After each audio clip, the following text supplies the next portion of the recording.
Unlocking Potential. Introduction. You know you could do great things. If only you could get some clarity on what you should pursue, what you should do first, and what talents you should develop.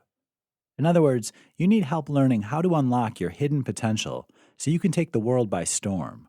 You're looking for fulfillment, happiness, and peace of mind while providing the world with all you have to offer. If you've been struggling to find your purpose in life, you've arrived at the best place. You are ready to embrace your whole self and own the amazing reason you are on the planet. And you've come across this guide that will lead you step by step to finding your purpose and unlocking your true potential so that you can begin your journey to self-discovery where you'll be able to finally free up the potential you've always known you'd had. In this ebook, you'll learn how to figure out what you really want in life, create a goal based on what you truly want, plan action tasks to achieve your goal, discover your strengths, get honest about your weaknesses, and improve both so you can get the results you want and create the life you've always wanted. There's a lot to do, but it's going to be an exciting ride. A ride in which you'll discover more about yourself and the impact you can have in the world. It's going to be hard work, no doubt about it, but you can imagine your full potential if you have the courage and dedication to keep working until your dream is realized. Let's get started, shall we? Know what you want in life. One of the big challenges of unlocking your true potential is the image we have in our head of what success looks like. To reconnect with the potential living inside of you, we're going to need to grapple with that concept. Forget about what everyone else is doing. Ignore most of what others are telling you should do, or want, or be. You need to dig down deep to decide what's right for you. To do that, you'll need to be honest with yourself about what you want out of life. But how are you supposed to figure this out? You might not have had any idea of what would make you unimaginably happy. Or maybe you have too many things on that list and can't decide which ones would be the best direction for you to take.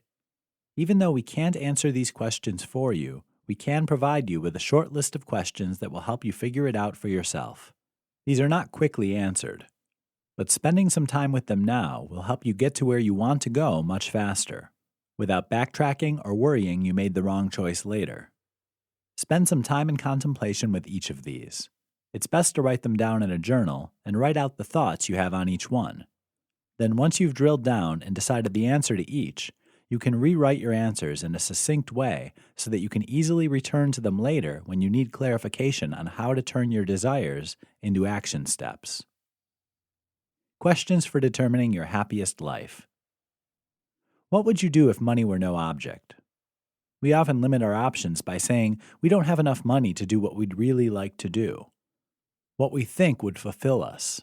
So if we remove that limitation, we can see more clearly without boundaries what our purpose is. Once we have that inspired clarity, we can effectively come up with action steps to make it happen. Remember, we don't have to go from 0 to 100 immediately. There are ways of building slowly and steadily to the place where we want to be. There's no need to be a millionaire. Once we're able to define exactly what we want, we'll have the lucidity to come up with a plan to make that happen. 2. What would you attempt if you were guaranteed to succeed? Another big thing that stands in most of our ways is the fear of failure. We worry about what others will think of our dream and what they'll say if we fail. But really, the only way for sure to fail is to never try. Most people who would snicker behind someone's back for taking a calculated risk on themselves are simply too afraid to try it themselves. So when they see someone else give it their all but stumble, they can feel they're justified for not even attempting their dream. So ask yourself the question and be open to the possibilities. Don't let others determine what your life looks like. 3. What's your personal elevator speech? This is a fancy way of saying, how would you describe yourself? But it goes beyond that. In the business world, an elevator speech is what we call it when we describe what we do within the time it takes to ride the elevator up to the top of the building. How would you sell yourself to a new friend? What are the qualities you have that make you uniquely you? You can build on these to unlock your potential, but you have to know what they are first. Don't be shy. Don't worry about being conceited or tooting your own horn. No one else is going to see what you write. What are your core personal values? These are the things that are important to you and the way you live your life. They help you to determine the difference between what's good or bad for you, helpful or a hindrance, important or insignificant for your way of life. There are no wrong answers here. If material possessions are important for you in the life you want to lead, then list them out. Or if spending time with your family is more important than material possessions, that's fine too.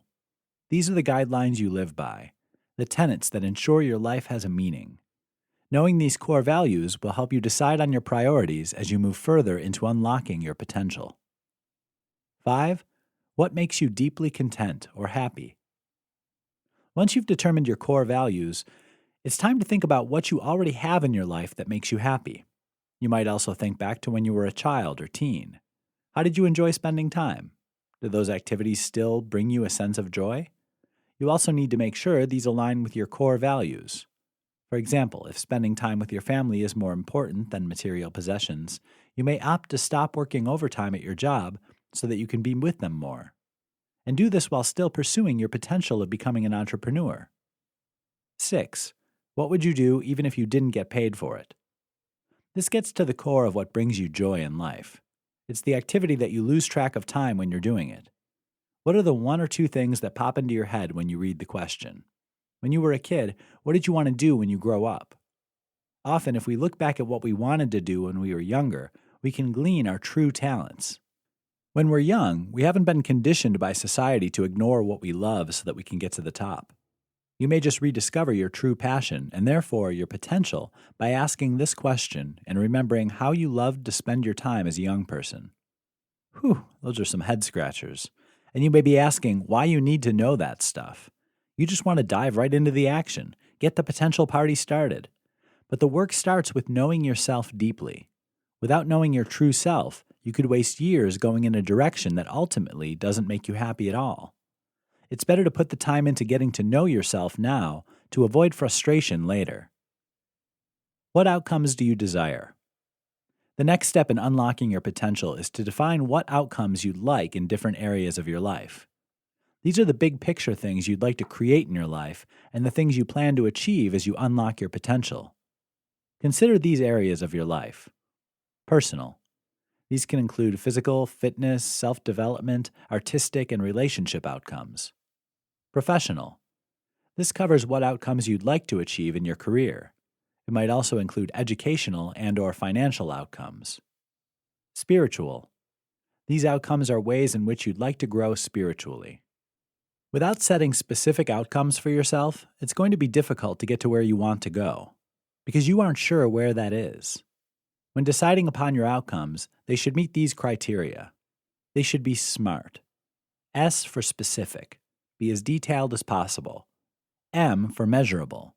How will you know when you've achieved your outcome? A, achievable. Is this goal achievable for you? R, realistic. Is it possible to meet your outcome by your imposed deadline? T, time-based. Determine a timeline for your outcome. We've come up with what we want in life and specific outcomes surrounding what we want. The next step is to decide on action steps to take to meet those outcomes. How are we going to get from desires and wishes and on to living our dream? By taking action. The only way to unlock your true potential is to take action and learn and grow into what you were meant to be. Taking action to unlock potential. The way to reach your potential isn't just by taking action willy-nilly. That's how most of us got into a life that helped us survive, but not thrive in our lives. What we need to do if we want to be all we were meant to be is plan out our action steps so we can make sure we're always moving in the right direction. We determine this by keeping our eye on outcomes and making sure each action step is in alignment with our understanding of what makes us happy and our outcomes that arose from that understanding. Before we start outlining action steps, we need to come up with a reasonable deadline for meeting this outcome. It could be 10 years down the road or 6 months, but regardless, it needs to be reasonable for your circumstances. If you're too unrealistic or inflexible, you may feel like giving up before you've achieved what you set out to do. So be fair and honest with yourself. We're all different, and each of our situations is different. Remember, this is all about you and what makes you happy, no one else. Tapping into your potential is what's going to make it possible for you to live the life you want. No one else's potential is quite like yours, so allow your plan to be as unique as you are. Remember that journal we suggested earlier? Now's the time to pull it back out. Keeping everything in your head just causes stress, so you'll want to write things down. It's smart to have a project or outcome notebook where you keep new ideas, your schedule, and inspirational ideas or journaling that you do around your outcome, all in one place. Once you have a deadline that's reasonable, start planning backwards and plan out the action steps you need to take to reach your outcome. You may want to start with a brain dump. A brain dump is just writing down in no particular order everything that needs to be done to get to where you're going. But it's a very effective way of getting the details out of your head and onto the page where you can organize and prioritize them. Before we go further, it's important to mention that you'll want to choose the one outcome from your list that seems the most urgent to you. There may be some overlap, but in general, it's best to focus on them individually. This will keep you from going into overwhelm, which often leads to giving up. So separate the outcomes you want to reach and create action steps and a schedule for each of them, one at a time. To come up with the action steps you need to take and schedule them out, follow these steps. 1. Decide on a realistic deadline to complete your outcome. 2. Set action tasks for yourself, ones that directly apply to reaching your outcome. You'll want to break down the action tasks into the smallest steps so you don't get overwhelmed. This will keep you on track, stop you from getting overwhelmed, and keep you motivated. 3. Design a monthly action task list that will ensure you achieve your outcome by your deadline. Each of the actions you take should be directly related to your outcome. When you have an idea for an action task, test it against your outcome to ensure it's a smart, logical step towards your outcome rather than something that will only distract you. 4. Design weekly action task lists, just as you did for the month. 5. Further, break down outcome-related tasks by creating a daily to-do list. Make sure to prioritize the tasks so you don't get sidetracked doing things that aren't really that important. You may want to tackle the biggest tasks first thing in the morning to ensure they get finished. 6. Review your monthly, weekly, and daily action task lists frequently. Keep track of when you accomplish each aspect of your outcome. We can't overstate the importance of writing down and reviewing your goals regularly. This will put it in perspective, though. 80% of people don't even think about setting goals. 16% of people think of them but don't write them down. 4% of people write down their goals. 1% of people write down their goals and regularly review them. This 1% are consistently the highest achievers. They are totally focused on unlocking all the great potential they have inside of them, and they make it happen. If you want to be one of those who succeeds in the world, you must ruminate on, write out, and review your goals regularly. Another important point is vital to the success of reaching your goals and potential is to allow for flexibility. If an action you thought would be helpful isn't as effective as you had thought, reconsider the options. Don't be afraid to be flexible if an action isn't performing as expected, or if you need to adjust your time frame. The less stressful and frustrating reaching your designation is, the more likely you will keep up the pace necessary to get there. Recognize your strengths and weaknesses. You can come up with objectives, make a list of action steps required for reaching that outcome, and break it all down into monthly, weekly, and daily steps, no problem. But you may flinch when it comes time to take an honest look at your strengths and weaknesses. Your strengths. We might feel like we're bragging when we list our strengths, even if we know no one else will see what we've written. Or we may talk ourselves out of being good at something. For example, you're good at organizing stuff, your physical space, events, everything. But then your negative self-talk may kick in to remind you of all the times you haven't been organized. Your house is a mess. You missed your dentist appointment this week because you forgot to write it down. But part of unlocking your potential is to see what your natural gifts are. So shut out that negative whisper in your ear and write down all the things you're good at. Here are some questions that'll get you started because this isn't always as easy as it should be. What have you always been good at? It just seems to be a part of who you are. What do you do better than anyone else you know? What do other people think are your strengths? Ask your friends and family if you aren't sure what they think. What skills have you developed that could be added to the list? Your weaknesses. Hey, we can't all be good at everything, and learning new skills is one of the great joys in life. So before you get all upset with yourself for not being perfect, Remember that we grow as people as we take on challenges and build our skill sets. Actually, let's define weakness. A weakness is something you naturally struggle with. It's not a failing. It's not anything you should beat yourself up over. It's simply a skill you weren't naturally born with. We all have weaknesses, so acknowledging them shouldn't be a big deal. In fact, most people would be much happier if they took stock of their natural strengths and weaknesses. That's because we often allow those weaknesses to hold us back from reaching our potential. It's important to be aware of our weaknesses so we can determine how to deal with situations where the skill or ability is necessary, but we 1. Can't do it, or 2. Know others could do it much better and/or much faster. Then, when we run up against these situations, we can best decide if we should buff up our skill or if our time is better spent using our strengths. When that's the case, we can hire someone who can do the job while we focus on what we're best at. Problem solved.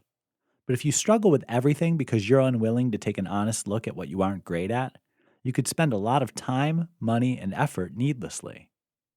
These questions should help prompt you to answer that question. What skills or tasks do you struggle with?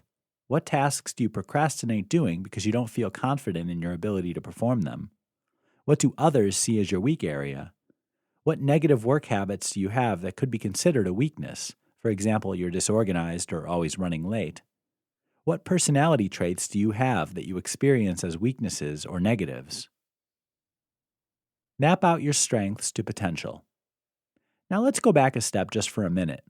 One big stumbling block to meeting our goals and making our dreams come true is that we believe we don't have the strengths, talents, or skills that others have. We see people in our lives who have made it. We read about people who've overcome huge obstacles to reach their potential and who end up changing the world. Then we look at our strengths. Hopefully, after the above exercises, you're more realistic about owning your strengths. But it's easy to fall back into the pattern of thinking they're nothing compared to what other people have in their personal toolkit. But here's the exciting thing. There's more than one path to reach our full potential. And if it's our potential, then we surely were given the strengths, with possibly some weaknesses to overcome, to reach it. So if believing you don't have the big vision that Steve Jobs had, or the support systems your friend who's built his own potential has, it doesn't matter. You too can unlock your potential by mapping out your strengths and using them to get where you want to go. Strategic thinking is necessary at this point. You need to look at your list of weaknesses and find ways to use your strengths to leapfrog right over them. If you look at those people who have made it, you'll find they still have weaknesses, but they've learned how to use their strengths strategically so their weaknesses don't hold them back. Let's look at an example to make this clearer. Let's say you know one of your weaknesses is a lack of technical skills. Now, that can be a game changer in our modern world. You took a couple of classes to learn more about using current technology to master your field, but none of it made any sense to you. You made little in the way of progress and ended up feeling like you were too stupid to build your dream life. However, one of your biggest strengths is the management of resources, including employees. You also have a real knack for finding just the right fit for positions you need to fill. So does it really matter that technology isn't your bag? Not if you fully utilize your management and intuition skills to hire the right person to run that side of things for you. As long as you continue to manage your new IT hire to the best of your ability, he'll do the tech stuff, which will free you up to do the stuff you really love to do and shine at. So map out how you might be able to use your strengths to overcome your weaknesses, not by working harder to fix your weaknesses, but by building on your strengths. It may sound like we're suggesting you never work on your weaknesses, but that's not quite what we mean. The problem with working on our weaknesses is that sometimes people focus so much on them that they lose sight of their strengths. If you work on your skills in the areas you're weak in, but find you just can't seem to get it, then there will be other ways to achieve your potential using your strong skill sets. Going back to our previous example, taking those classes about technology may not have made you a computer whiz. You may still not understand all the intricate details necessary to make all the parts work, but you now understand enough of the bigger picture to make decisions with the guidance of your newly hired IT employee. That's both overcoming your weaknesses and building on your strengths. Now it's your turn. Go back to your lists of strengths and weaknesses, lay out your ideal outcomes next to each of them, and come up with ways your strengths may help you realize your outcomes. Develop your strengths, manage your weaknesses. Self-improvement is key to living a successful life, no matter what that looks like to you. No matter what your ideal outcomes from the first chapter are, you can reach them with a dedication to self-improvement. We either grow, learning from our mistakes as we go, or we become stagnant and survive through life. When we put it like that, it's easier to make a commitment to improving yourself in ways that'll make a huge difference in unlocking your potential so you can live the life you desire and deserve. As we mentioned at the end of the last chapter, when people think of self-improvement, they often see it as a way to focus their attention on their weaknesses. This can quickly lead us down the rabbit hole of beating ourselves up about past failures, or make us feel like we have too many weaknesses to overcome. What we propose as self-improvement instead is to get even better at what we are already good at. That's right, working around your weaknesses, rather than trying to get rid of them, is a much better use of your time and energy. Reasons for focusing on building your strengths. It builds self-confidence instead of tearing it down. It takes less time and effort because you find things you do well easy and enjoyable. You focus on the positives in your life, and those positives will increase. Whatever we put our attention on in life increases, so concentrate on the positives. It makes you happier. Now that you see the advantages of using self-improvement as a way of building on your strengths, let's look at ways you can make that happen. How to build on your strengths. 1. Invest in learning more about what you're already good at. You might be an expert, but there are always more things to learn and new strategies to employ. For example, if you're a great manager of resources, you may build on your skills and techniques by reading about the way other leaders manage their teams to improve productivity and morale. 2. Spend time with others who have your desire to build upon their strengths. You'll learn a great deal about yourself, as well as finding out new ways of implementing your strengths that will lead you further down your path of unlocking your potential. 3. Step out of your comfort zone. It's easier to hide behind a book to learn, but stepping out of your zone of comfort and influence is one of the best ways to learn. When you do this, you'll be put into places where you need to step up your game to get the job done. Without forcing yourself into new lessons in this way, you may never fully develop the potential you have within you. 4. Teach others your strengths. There's no better way to learn than to teach. Try mentoring others who are working to improve the skills you have. At this point, you may be asking how focusing your energy on your strengths can lead to better outcome results. The answer is simple. If you have the potential within you, then you already have the strengths you need to reach it. It's just logical. Don't compare yourself to others who have already realized their ideal outcomes. Your potential and strengths are different from theirs, and that's a good thing.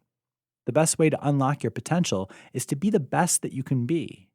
Focusing your energy and time on becoming the best version of your unique self is the wisest course of action.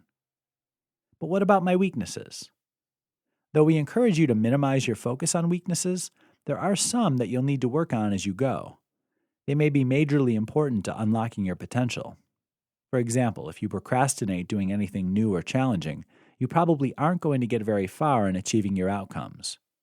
Other weaknesses are easier to overcome because, since other people have them, you can team up with them to get the job done. But fundamental weaknesses will need to be improved. The first thing you need to do is decide if you have a weakness that could advance your chances of reaching your outcome if it were improved upon. Are there fundamental skills or personality traits that'll hold you back if you don't conquer them? Or are there skill sets that you don't have but can easily find in someone else?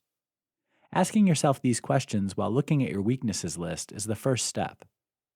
If you find weaknesses that do need to be improved upon, here are some techniques to make the challenge less daunting. Steps for improving weaknesses. Accept it. Accept your flaws for what they are. They're a part of you, but not the biggest part. You can't move past them if you don't acknowledge them. Love yourself anyway. We all have faults, even your hero does. Your weaknesses may help your true self, so embrace them. Make daily strides to get better. Don't expect perfection, but strive every day to be a little better than the day before. This process is accomplished slowly and steadily. Focus on small wins. Don't wait to celebrate or pat yourself on the back until your weakness has turned into a strength. Celebrate each small victory towards overcoming your flaw. Continue to build on your strengths. Always keep in mind that your main focus should be on building your strengths so you don't fall into giving up on reaching your goals. If, on the other hand, you can reach your outcomes and your full potential by outsourcing the tasks you aren't good at, come up with a plan for finding these employees and ways you will manage them using your strengths. Get started. By now, you should have a better understanding of how to unlock the potential you were born with. Each of us is here for a reason, and we're happiest when we're living that life. And that potential is attainable. Otherwise, it wouldn't be inherent within us. Even those who have reached their most unimaginable goal and are living within the flow of their potential had to work to get there. But that's part of the journey. We learn a great deal along the way, which makes it all that more exciting. If you're ready to unleash the latent talents you have to share with the world, now's the time to get started. Once you're clear on the outcome and what outcome you want to work towards first, create your plan for reaching it. Keep digging deeper until you have a set of short-term objectives that will lead you to your larger goal. Then start taking action. While you must have a firm understanding of where you want to go and why you want to get there, you won't get far if you don't break down the big tasks into smaller ones that you can complete step by step. Overwhelm is your enemy, and one sure way to let it win is to only look at the whole big picture and to not take the action steps necessary. There'll be days when you don't feel like completing the task set for the day, but do it anyway. The results will be well worth your effort. Some people can plan until the cows come home, but when it comes time to take action, they freeze. They worry if they've chosen the wrong outcome to work on first, or they're worried about making a mistake. The biggest mistake you can make is to not take any action. Just start. Start small and keep taking action toward your goal each day.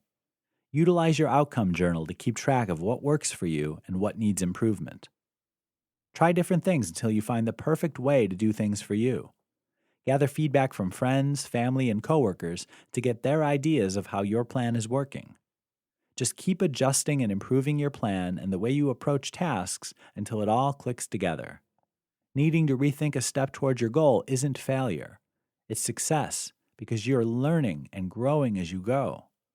Remember, this is all a process that'll lead you to live the life you were meant to live. Don't expect your plans to be perfect. Allow for flexibility and adjust as you go. Remember when we discussed SMART goals? The M stands for measurable. You need to find a way to ensure you're actually taking productive steps towards your ideal outcome. How will you measure the way you're inching closer to your fullest potential? Tips and reminders. Break down steps into the smallest possible tasks.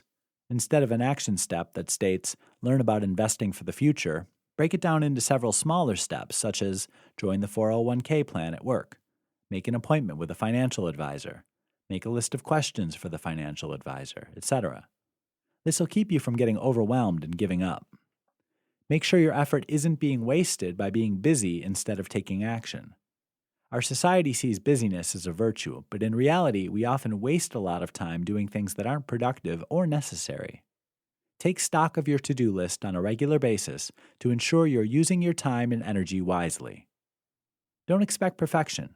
Sometimes getting a task completed to the best of your current ability and moving on is more important than a task being perfect. Perfectionism is really just a way of procrastinating.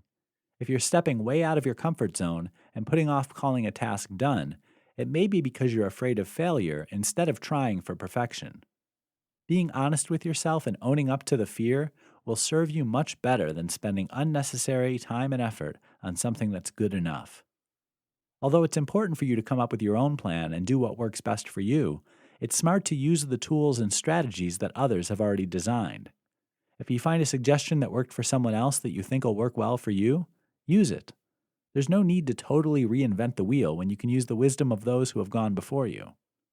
Own your fear and self-doubt when it arises, and it will. We all have these worries that come up from time to time, no matter how self-confident we are.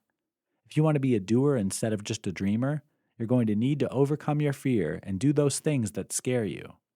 Recognizing your fear or doubt is holding you back is the first step towards owning it and then overcoming it. Have a deadline, but be flexible. There are going to be times when a project takes longer than expected or you come up against unexpected obstacles. This can stop some people in their tracks. They feel like they've failed because they didn't meet an arbitrary deadline, and so they give up. Don't let that happen to you. You should always be gathering feedback and adjusting your plan based on what you learn as you go along. If that means pushing back a deadline, at least you'll know you're working wisely and that you'll reach your potential. You'll never do that if you give up. Expect setbacks and impediments. A good, solid plan is important, as is following it, but there'll be unexpected setbacks along the way. Don't let them detour you. You can't prepare for everything, but expecting things to not always go smoothly will help you work through those challenges. Conclusion. We all have hidden reserves of potential within us.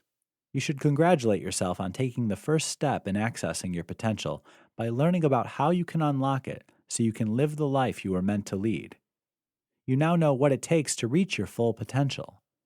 First, decide what you're most passionate about, what makes your heart sing.